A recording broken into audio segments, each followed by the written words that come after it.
സർവം കൃഷ്ണാർപ്പണമസ്തു.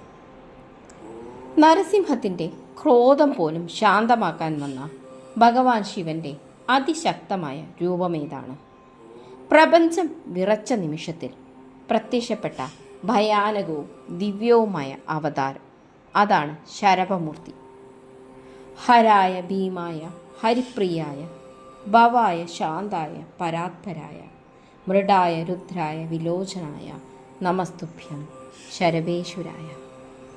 ഭഗവാൻ ശിവന്റെ 64 ദിവ്യരൂപങ്ങളിലൊന്നായി വിശേഷിപ്പിക്കപ്പെടുന്ന അതിവിശിഷ്ടമായ അവതാരമാണ് ശരഭമൂർത്തി. ഇതൊരു സാധാരണ രൂപമല്ല.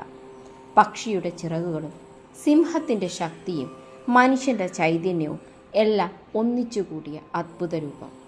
8 കാലുകൾ, വലിയ ചിറകുകൾ, മൂർച്ചയുള്ള നഖങ്ങൾ, ഭയാനകമായ സിംഹമുഖം. ഈ രൂപം തന്നെ ശിവന്റെ അപ്രേമിതമായ ശക്തിയുടെ പ്രതീകമാണ്. ചില വിശ്വാസങ്ങളിൽ ശരഭത്തിൻ്റെ 2 ചിറകുകൾ ഒന്ന് ദുർഗാദേവിയെയും മറ്റൊന്ന് ഭദ്രകാളിയെയും പ്രതിനിധീകരിക്കുന്നു. ഹിരണ്യകശിപുവിനെ വധിച്ച ശേഷം നരസിംഹാവതാരത്തിൻ്റെ ക്രോധം ശമിച്ചില്ല. നരസിംഹാവതാരത്തിൻ്റെ ഉഗ്രത കൊണ്ട് ലോകം വിറച്ചു. ദേവന്മാരും ഋഷികളും ഭയപ്പെട്ടു. ഇങ്ങനെ തുടരുകയാണെങ്കിൽ പ്രപഞ്ചം തന്നെ നശിച്ചു പോകും.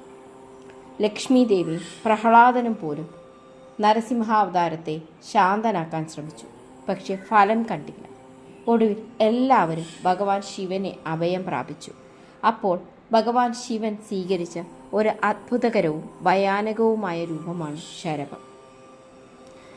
ആകാശത്തെ മൂടുന്ന വലിപ്പം, സിംഹത്തെ പോലും ഭയപ്പെടുന്ന ശക്തി.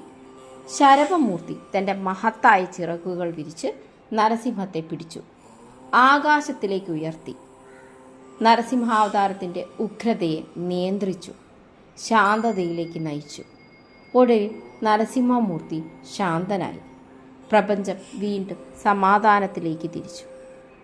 ശരഭമൂർത്തിയെ ആരാധനയ്ക്ക് പ്രത്യേകമായ പ്രാധാന്യമുണ്ട്.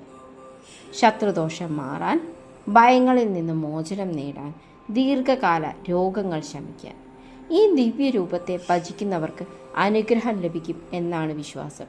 പ്രത്യേകിച്ചും ഞായറാഴ്ചകളിൽ രാഹുകാല സമയത്ത് പ്രാർത്ഥിക്കുന്നത് ഏറെ ഫലപ്രദമാണെന്ന വിശ്വാസം. തമിഴ്നാട്ടിലെ കുംഭകോണം സമീപമുള്ള തിരുഭുവനത്തിലെ പ്രശസ്തമായ ക്ഷേത്രത്തിൽ ശരഭമൂർത്തി ആരാധന വളരെ പ്രസിദ്ധമാണ്. ഭഗവാൻ ശിവൻ നമ്മെ പഠിപ്പിക്കുന്നതെന്താണ്? ഏറ്റവും വലിയ ക്രോധത്തെയും ശാന്തമാക്കാൻ കഴിയുന്ന ശക്തി ശിവത്തിലാണ്. നിയന്ത്രണവും സമത്വവും യഥാർത്ഥ ദൈവത്വമാണ്. ഈ വീഡിയോ നിങ്ങൾക്കിഷ്ടമായെങ്കിൽ ലൈക്ക് ചെയ്യുക, ഭക്തിയുള്ളവർക്ക് ഷെയർ ചെയ്യുക. കൂടുതൽ ആത്മീയമായ വീഡിയോകൾക്ക് ചാനൽ സബ്സ്ക്രൈബ് ചെയ്യാൻ മറക്കരുത്. നിങ്ങളുടെ അഭിപ്രായങ്ങൾ കമൻറ്റായി രേഖപ്പെടുത്തുക. സർവം കൃഷ്ണാർപ്പണമസ്തു. നന്ദി.